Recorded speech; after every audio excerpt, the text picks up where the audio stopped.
that is sponsoring the CEU presentations or courses, and we're the educational foundation part of AFCEA, and CEUs and other, the golf tournament and things like that, that allows us to give away literally thousands and thousands of dollars to scholarships to students studying in the STEM fields.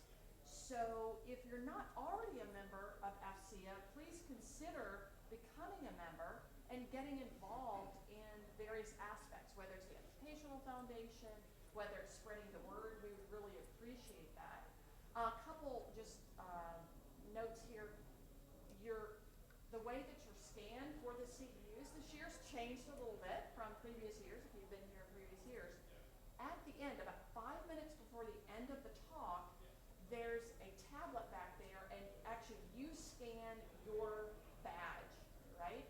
So once again, it doesn't become active until about 5 minutes before the end of the talk, and then it's here, so there's no rush or anything like that to get it done right at 11 or things like that. So just keep that in mind. That's how you get scanned, and if you're a member of AFCEA, you will be sent information or documentation saying that you were here so that you can submit it to your accrediting or your certification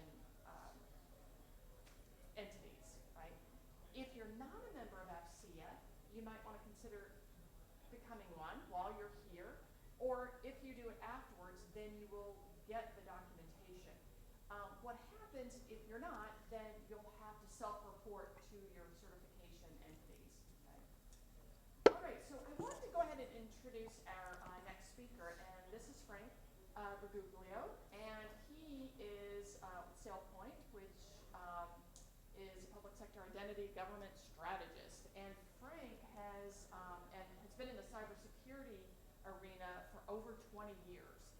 He's got extensive knowledge of U.S. government security and compliance standards, and hands-on experience in designing, implementing, and managing security-related solutions.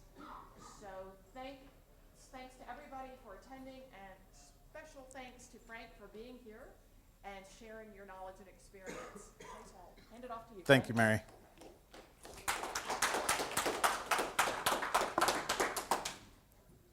So, can everyone hear me? Sounds like it. Mic'd up good.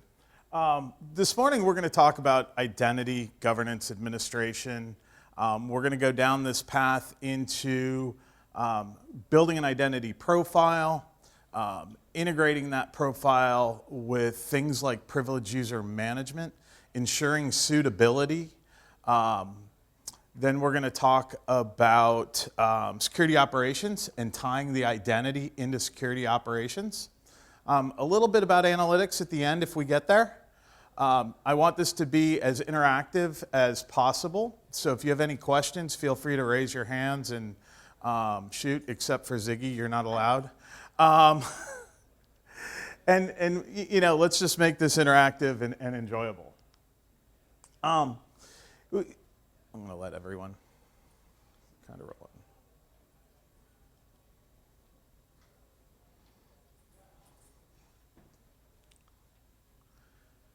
So the enterprise is evolving. Whether we're a commercial enterprise, a government agency, we're all going through this digital transformation.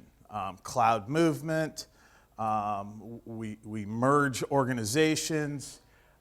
This means more apps, more data, more risk, right? So as we move to the cloud, we have more identities to manage, or we think we do. We should centralize them, though, not create more silos. Seems to be kind of a trend that, hey, we're moving to the cloud. Let's create a cloud identity and have something separate. But we're bringing in more users, and the whole concept of this conference, coalition interoperability, that's more users, right? We're granting access to coalition partners to our systems. More data. Data is the biggest growth area. But all that means more risk, no matter how we look at it. And in 2018 alone, 5 billion identities were stolen.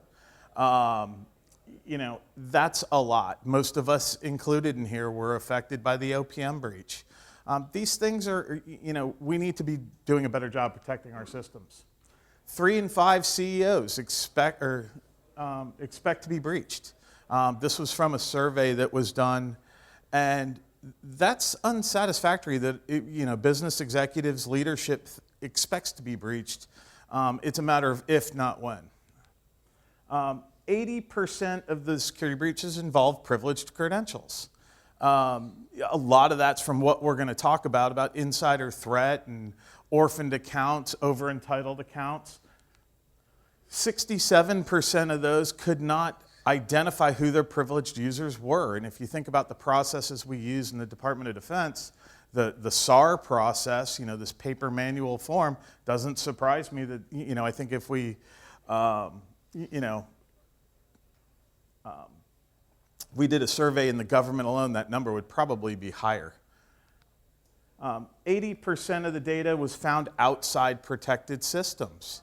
So we're using data in either databases, repositories, SharePoint, we're building reports, we're building analytics, we're placing these documents where they're not protected. So it increases our risk with the data, and we need to look at that along with the identity. So the message is traditional security is not solving the problem. There's a message here, zero trust, the perimeter's dead, and that's true. It's been dead for a while. We're just starting now to rethink security, and we need to think about the identity more importantly than ever. So this is the definition from Carnegie Mellon. I like to throw this up here. And just, what is an insider threat, right? An insider threat is an individual who has or has had access to an organization's access, maliciously or unintentionally. So it could be you or I. We could be unintentionally accessing, hey, we're on the file system, and oh, what's that folder, right? That's actually, out of policy. We shouldn't be doing that, but who's done it? I mean, I think we probably all have looked in a folder we weren't supposed to. Sometimes those are honeypots, right? They're meant for us to do that. But having our over-entitled accounts, our privileged accounts that have been provisioned that don't get removed, become target vectors. If we think of one of the intelligence community leaks that happened a few years ago, overexposed accounts, over-entitled accounts. Not a lot of analytics going on behind the scenes to see those out-of-band changes being made to Active Directory or enterprise directories. It wasn't someone that came in from the outside. It was an employee. Same thing with OPM. It was a contractor. So everybody is considered an insider threat, and there's risk with every account. The identity threat problem, it starts with you need access, right? So we need to, manage the process of how we manage access, and that's where identity governance comes in. That's what identity or entitlement analysis, entitlement management is. This kind of hits on the same thing we were just talking about. Actors can be any employee, any contractor, any vendor, any mission partner. Think about it. Anyone we're granting access to becomes a threat.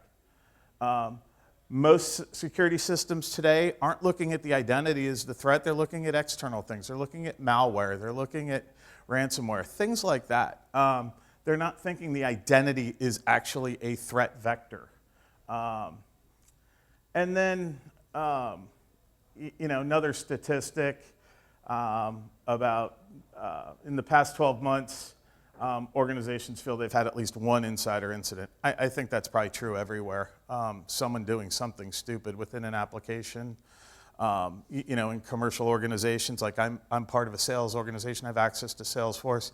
I'm sure someone's scraping data out of that before they leave the organization, maliciously. That's an insider threat. That's a vulnerability, right? Those things happen. How do nefarious actors operate? Well, they take advantage of improper lifecycle management procedures. If we think of how we grant access today, for the most part, in the Department of Defense, we grant it based on some birthright, some entitlement. A lot of it's manual. For any privileged account I have to fill out a SAR process. These systems and processes are all disconnected.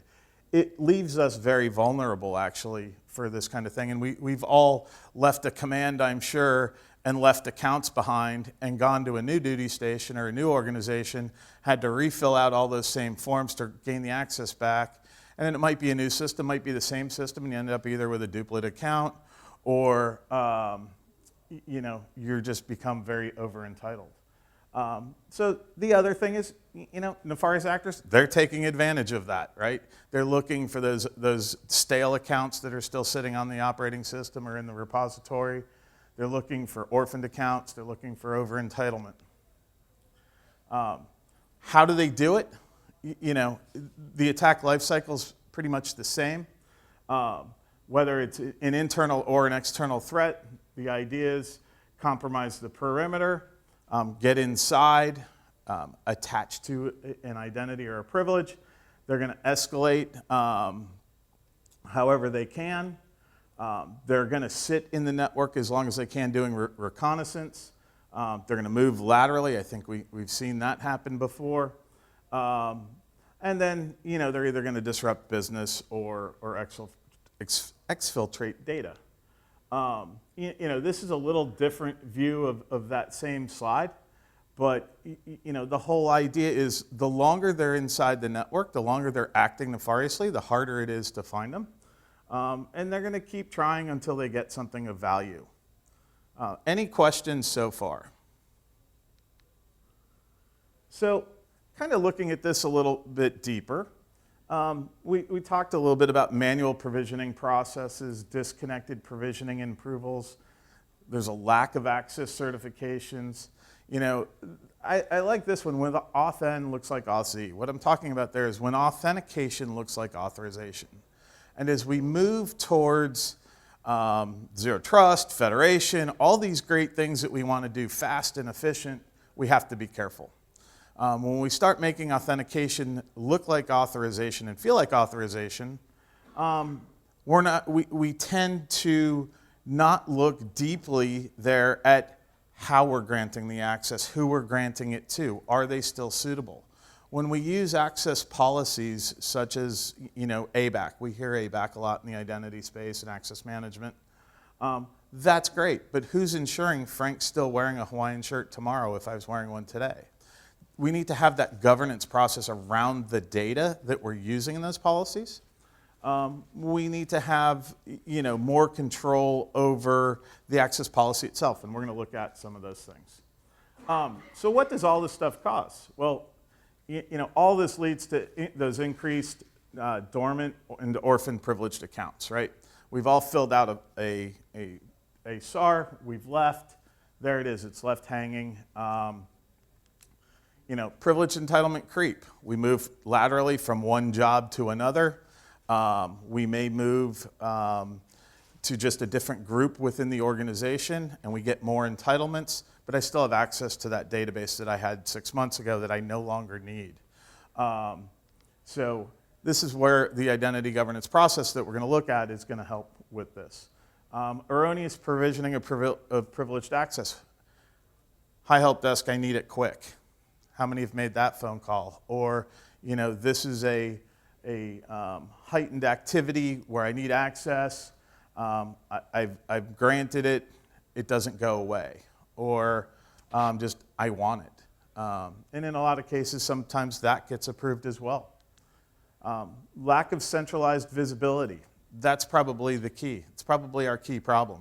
Not understanding all the attributes about a person. Or understanding all the access a person has, right? When we talk about enterprise identity management, we include things like physical access as well. It's not just logical access. All of my access should be considered. The auditing, the reporting, it's not just an Active Directory log that we should be looking at. It's all the systems in one place, centralized.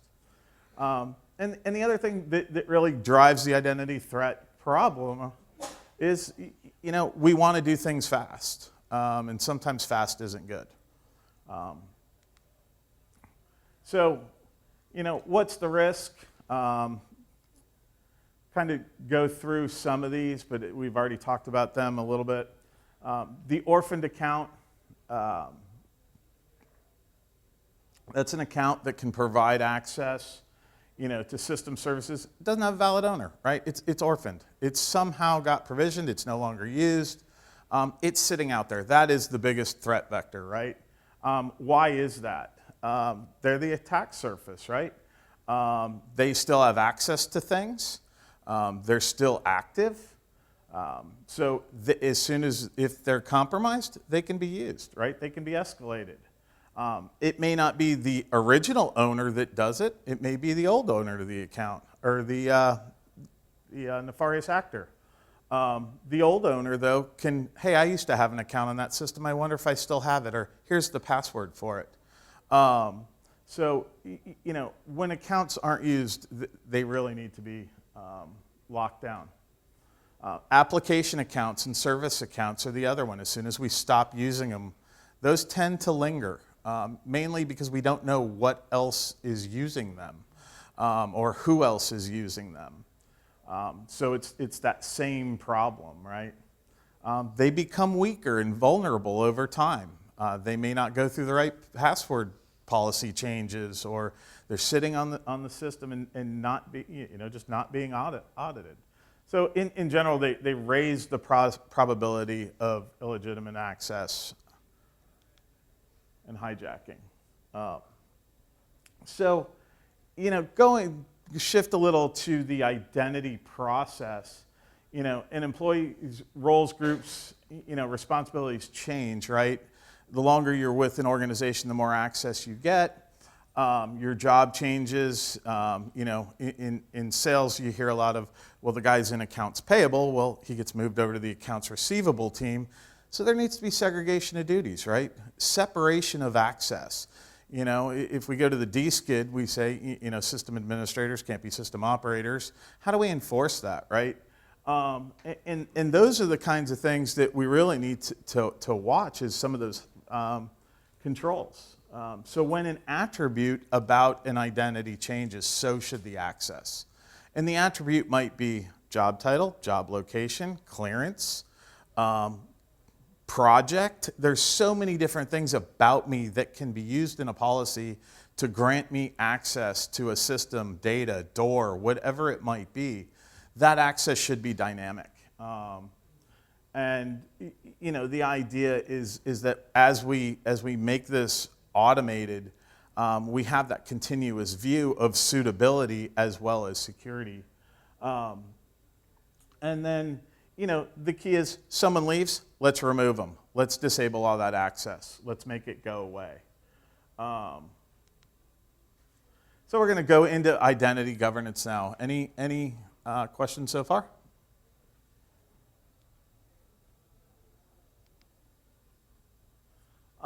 So during the onboarding process, perfect world, best case, we're granting new identities access. I report to a command, I have a new job.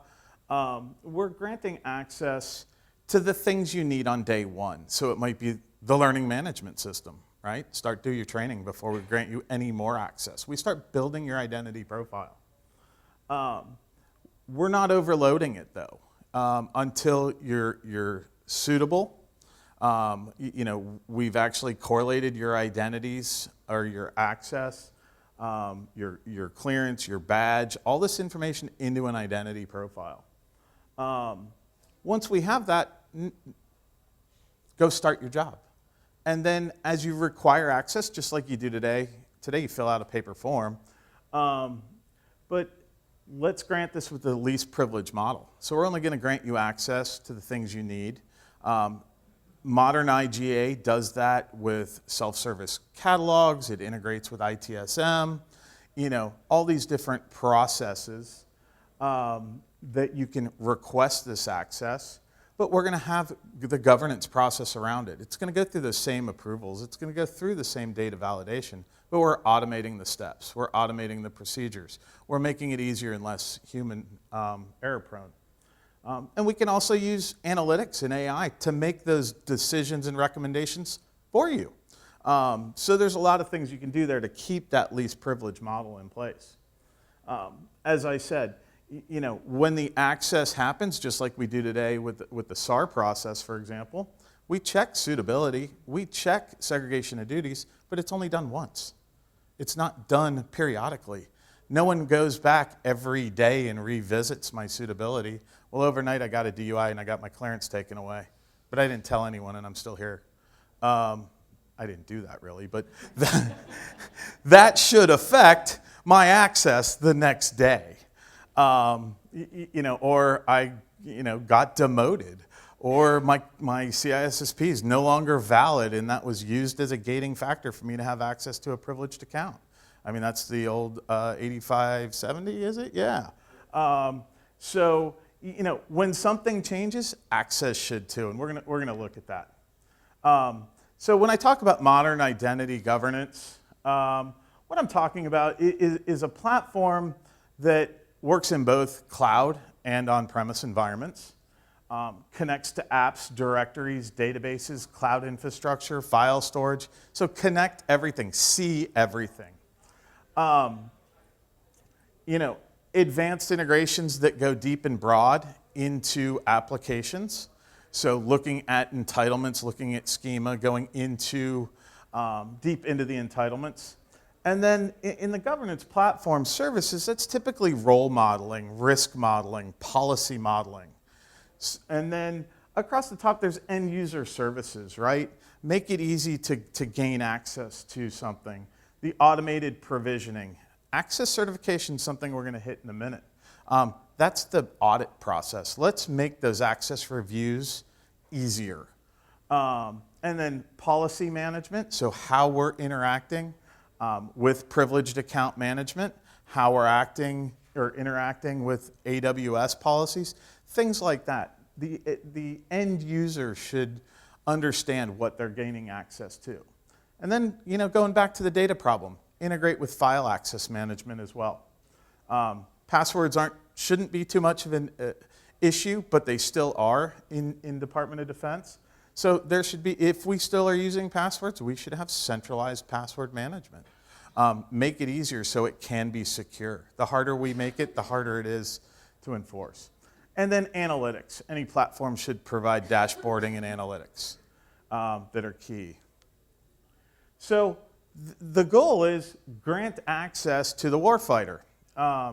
Whether it's an enterprise directory, a mission system, a payroll system, we have access to many different types of things, and we need to go granular into that. So when we look at the access that someone might have, we want to assure it's the right access. So as we saw all the applications, we're going to govern all the applications, and we're going to make it easy. We're going to empower the user. So on day one, they may get the payroll system access. That's view their pay stub, view their benefits.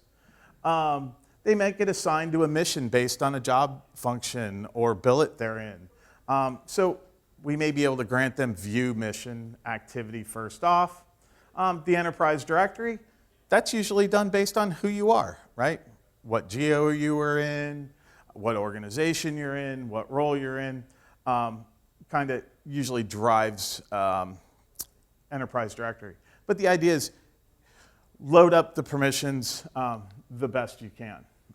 So looking at the three processes in identity governance that we talk about is joiner, mover, leaver, right? That person we bring on board, how do we grant their access efficiently and accurate on day one, and then continue to grant them access throughout their life cycle. As someone moves, how does that access move with them, right? Whether you're transferring, whether you're just stepping out for a while, you're going TAD. There's all kinds of life cycle events that occur for the mover and the transfer. And then account termination. What happens when you leave? What happens when we terminate you immediately? So how easy is that to do, right?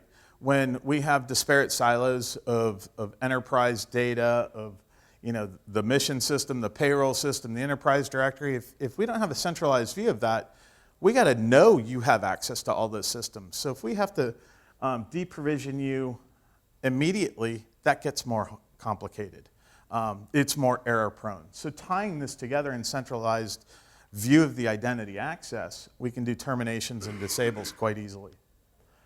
So we're going to look at a couple use cases in how to use this data. A lot of our federal customers that I work with, both in federal, civilian, and Department of Defense, are using a very similar master user record or identity profile. And it's information from personnel management, what's my job title, where am I located, clearance management, what's my clearance level, learning management system, what's my current industry certification, what's my cyber awareness training status, and then credential management. Is my CAC card still valid? What's my EDI-PI? Things like that, building the identity profile.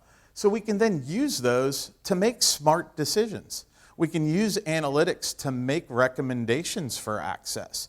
Everyone in this peer group has this access. Should John get this access? So grant it to him. Make things easy.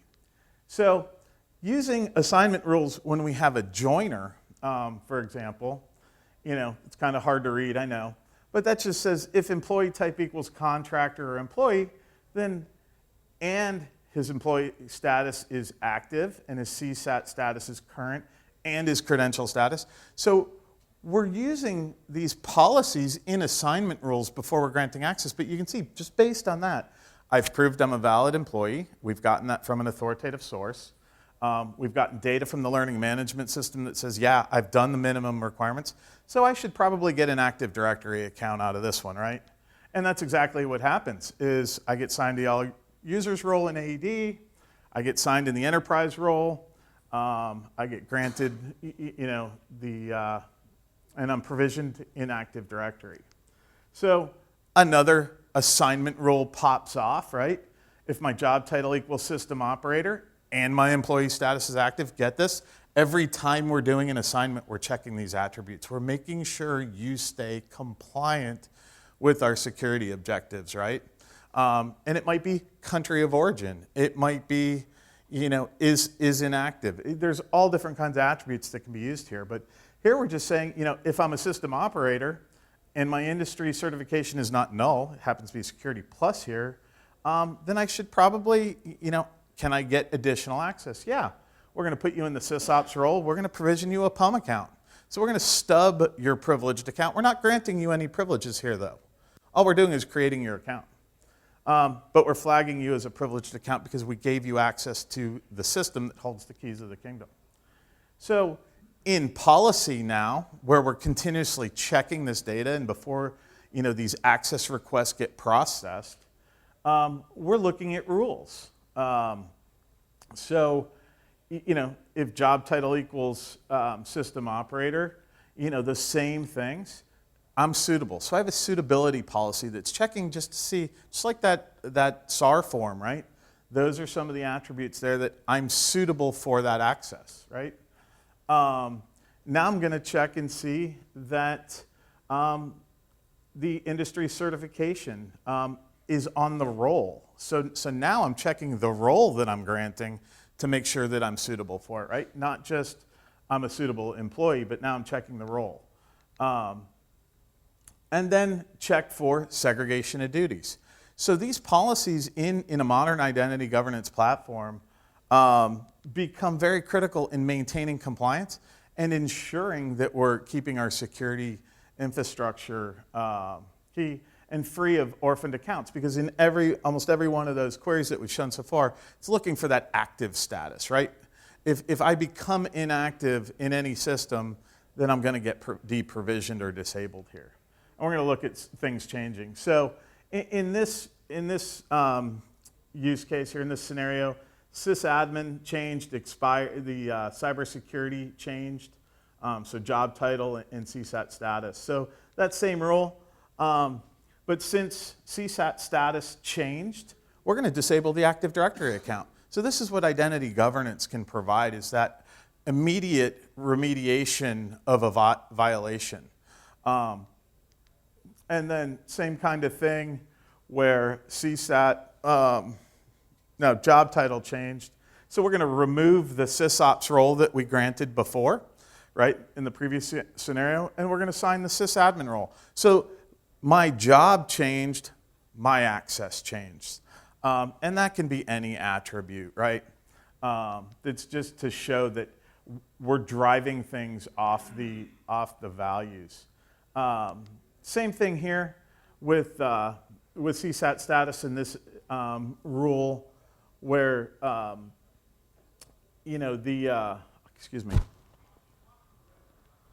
the status changed, that becomes a policy violation. So think, back to that SAR process and how we do things today. Does anyone know if your Security Plus training is still valid?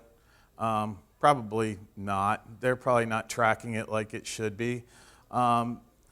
Is this something that you're going to do to a guy that's out in the field? Probably not.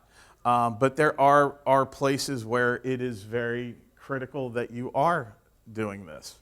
So the idea is that this isn't going to deprovision anyone with a policy. It's just going to flag a violation, say, hey, there's something wrong with this guy. And then allow our override if you need to.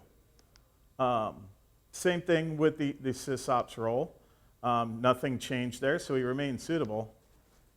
And we didn't find an SOD violation because we changed the roles. We removed all of his other access.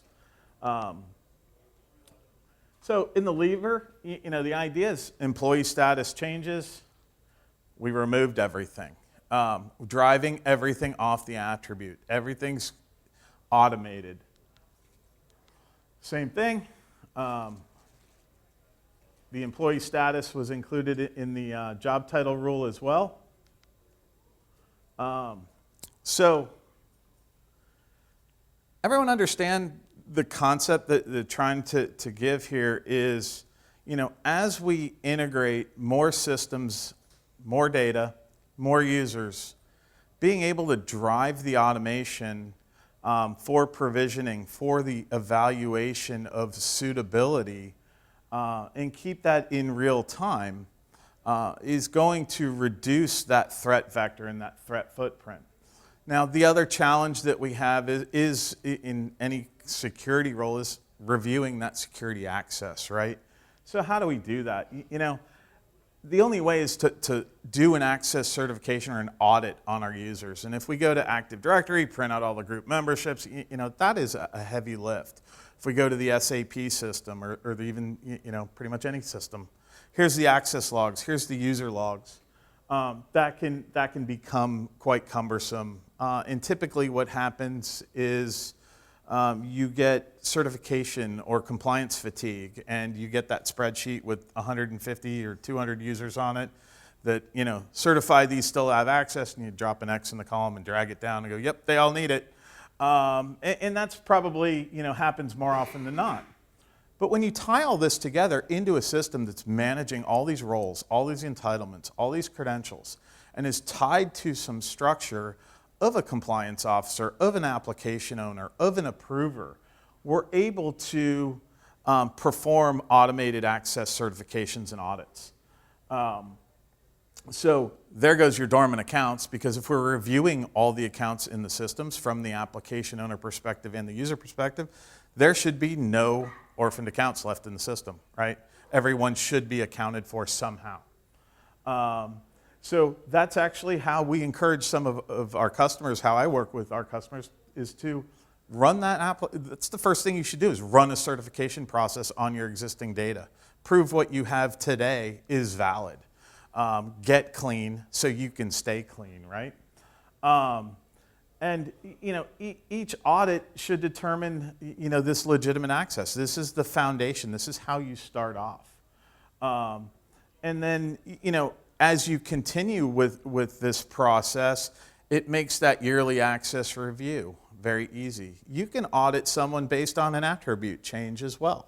So that example I made this morning about getting a DUI last night, well, that may not be too critical of a factor, but we tie this into the insider threat tool, and we grab a value from the insider threat tool that detected that DUI or speeding ticket I got last night. That increased my risk score, right? We're maintaining an identity risk. And when we apply that to all the access I have, I become a very risky user. Trigger a certification at that point based on my risk score, right? So access certifications can be driven on the fact that I'm moving from one job to the other, review all of my access when I leave or when I transfer. So access certifications can be very powerful to keep you in compliance with your security controls.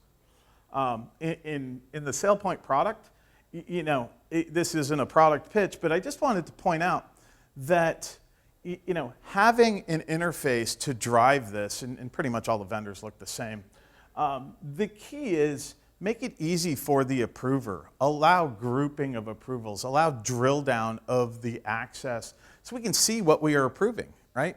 You don't allow you to let the approver work at their own pace. Allow them to sort the data and sort through it. What you see over on the right-hand side is something we've added with AI and machine learning, is we're looking at peer group analysis, so we're able to make recommendations to the approver on data we're collecting about the user, about other users and my peers. If I'm the only one with access to something in my peer group, that's probably something we want to look at. You don't want to just approve that. Why does Frank have this access and no one else does? So that's the power of doing the access certifications nowadays with modern IGAs. You can have all this data in one place. That goes back to that empower everyone principle we have. We're going to go in and talk about privileged user access now a little bit. IGA, I took product names out of this, by the way. But IGA is Identity Governance and Administration. Can be any platform. Could be our friends from Oracle over here. We all do this, right? But PAM is Privileged Account Management. So whether it's Thycotic, CyberArk, there's a number of vendors out there. Bringing the two together is really key, right? Because we talked about how we do provisioning and entitle management, role management via attributes and automate it. We want to have this visibility, centralized control. Well, that should extend to your privileged accounts as well, right? It's not a separate account you're creating or a separate identity creating.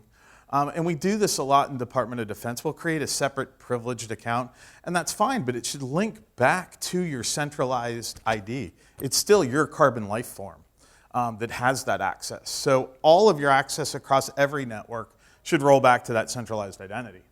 So that's the idea, is that we're getting all of your identities into one place, especially for privileged accounts. So when you do transfer, when your job title does change, things like that, we can deprovision or change your access with you. So what a PAM application actually does is that's the credential vaulting, session recording. So when I want to go be root on a system, I'm logging in with the root account that I checked out from the PAM application. Well, how does that apply to me as in the identity space? Well, how did I get that PAM account to go grab that account? How did I, what was the process I went through? A lot of groups today will use Active Directory group membership in the PAM. Good and bad. Call that poor man's integration. What that doesn't provide you is what that group actually gains you access to, right?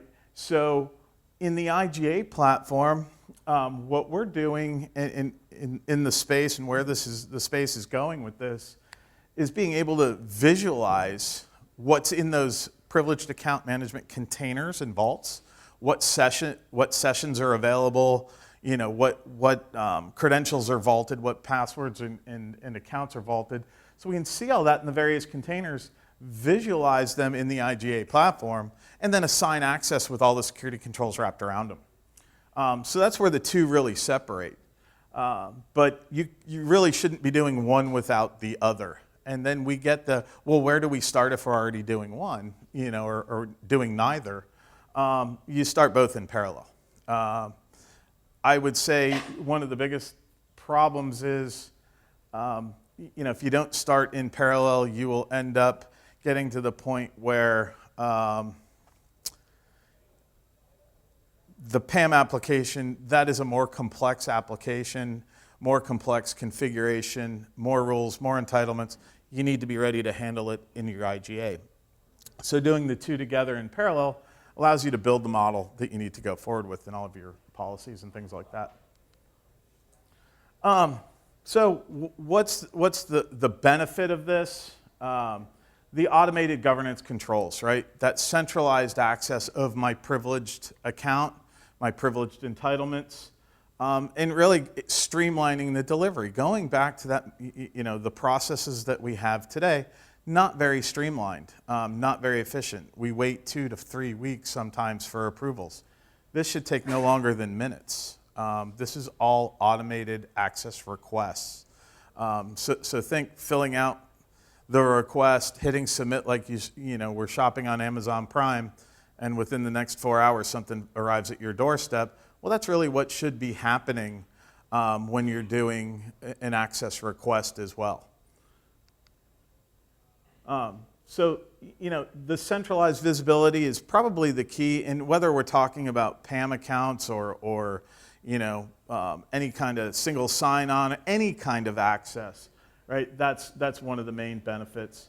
But then aggregating the safe contents and the containers beyond just the accounts, being able to visualize the entitlements that are available, modeling them with risk, modeling them with policy, modeling them with roles, and then searching and filtering, allowing, the ad hoc who has access. Remember that stat from the beginning, 67% of the organizations can't identify their privileged users. When it's integrated with your IGA solution and you're flagging them like we showed with the assignment rule, very easily to query the IGA platform to say, who are my privileged users, what systems do they have access to, or who are my privileged users with a valid credential and valid cyber awareness training and valid clearance, however we want to build the query.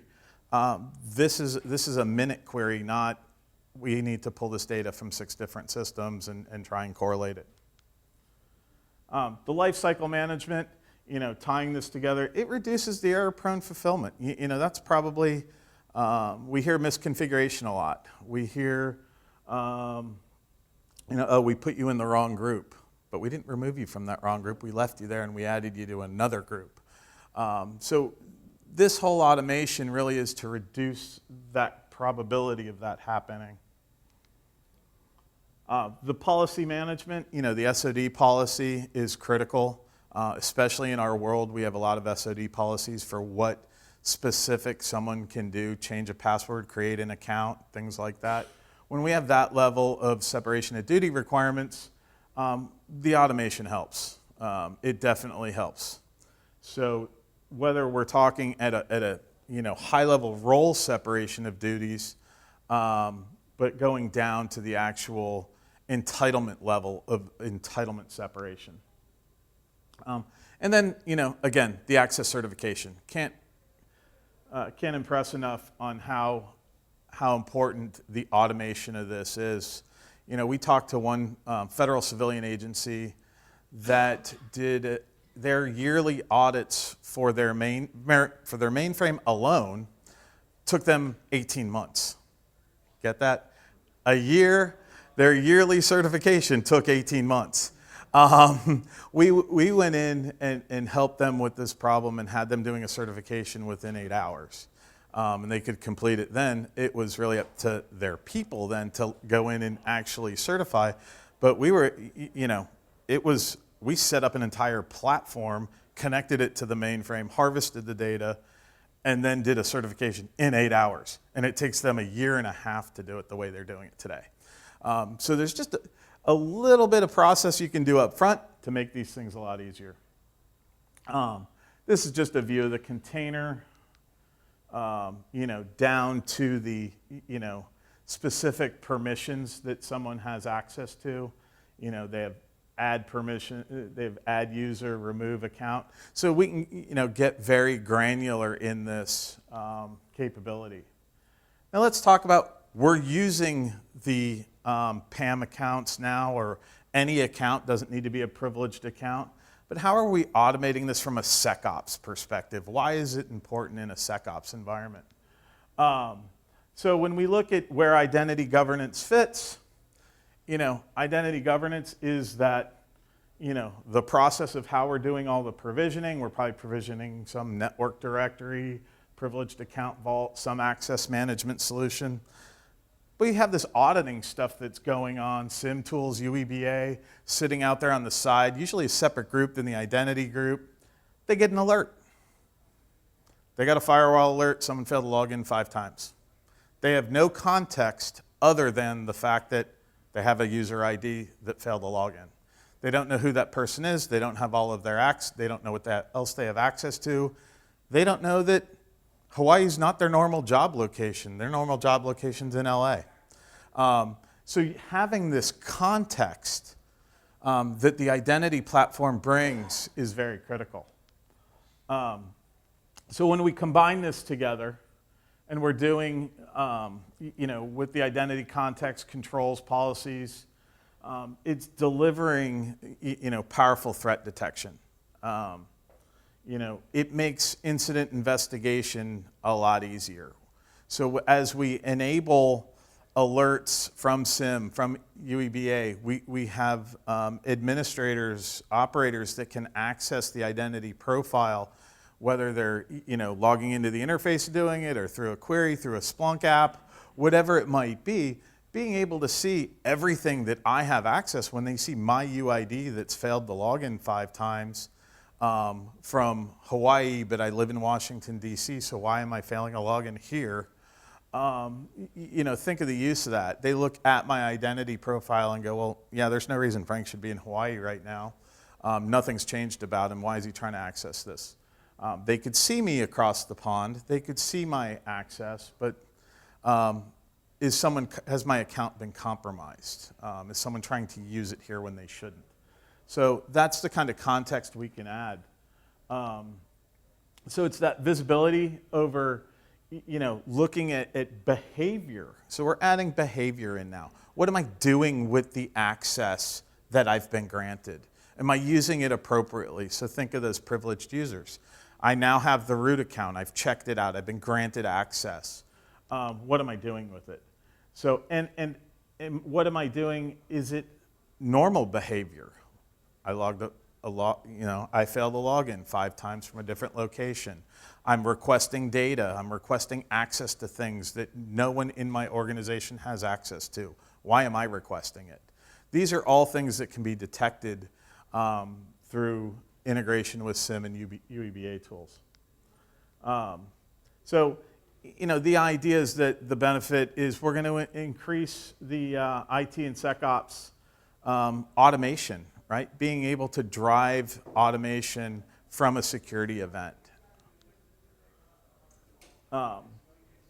So context, productivity, automation are the combined capability and the value of it. The automation is probably key.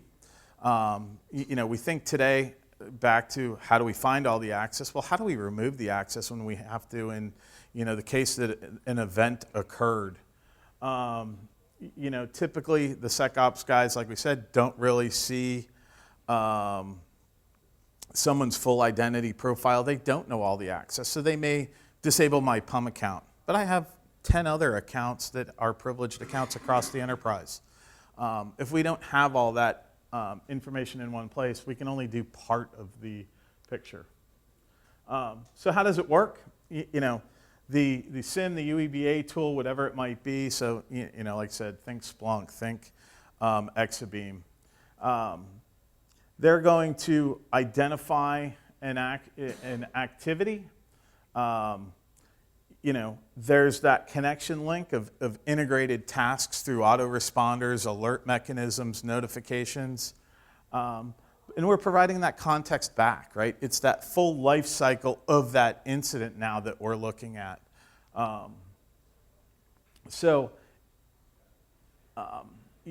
typical use case might be, a monitoring system logs an anomaly. Think a change to an enterprise directory group, for example, that was done out of bounds. It was done outside the system.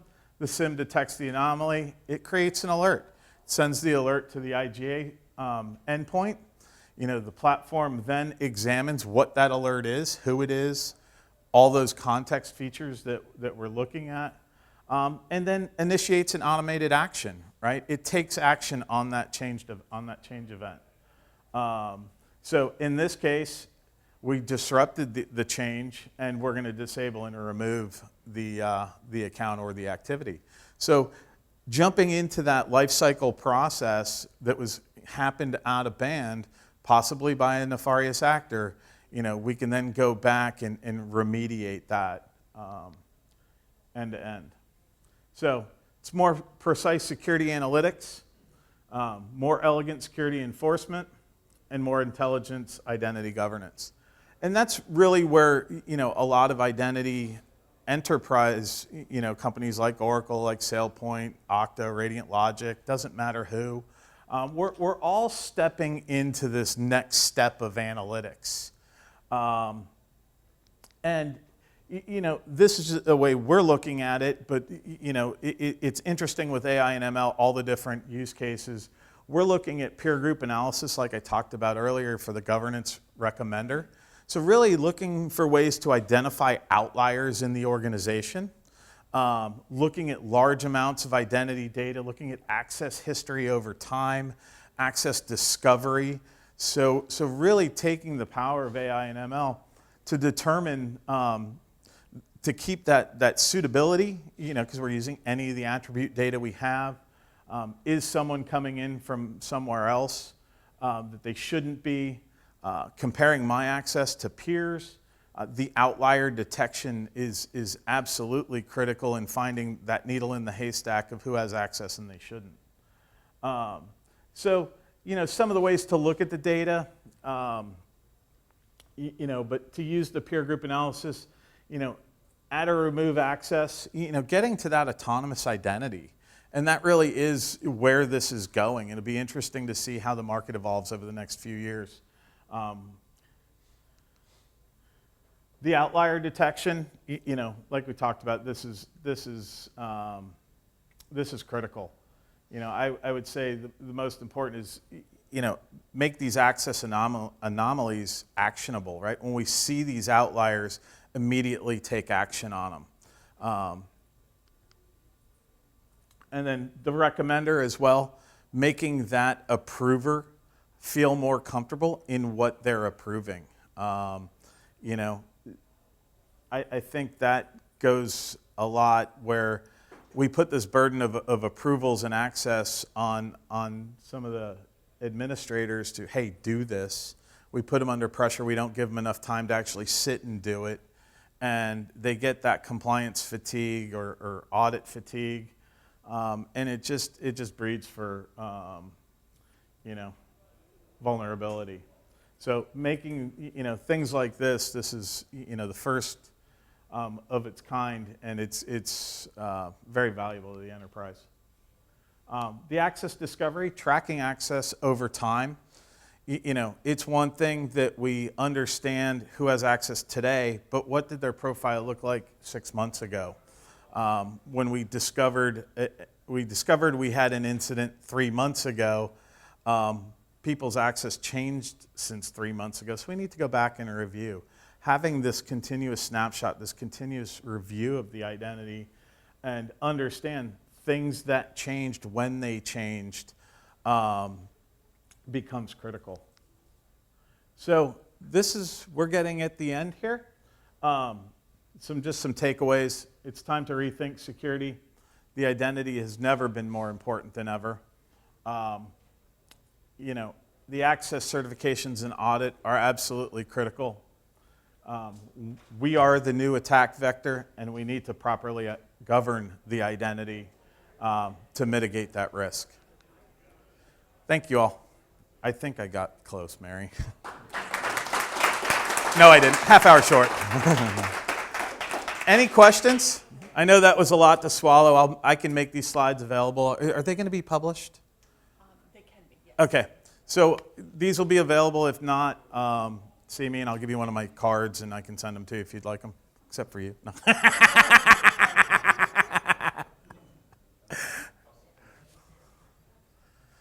Can they check out?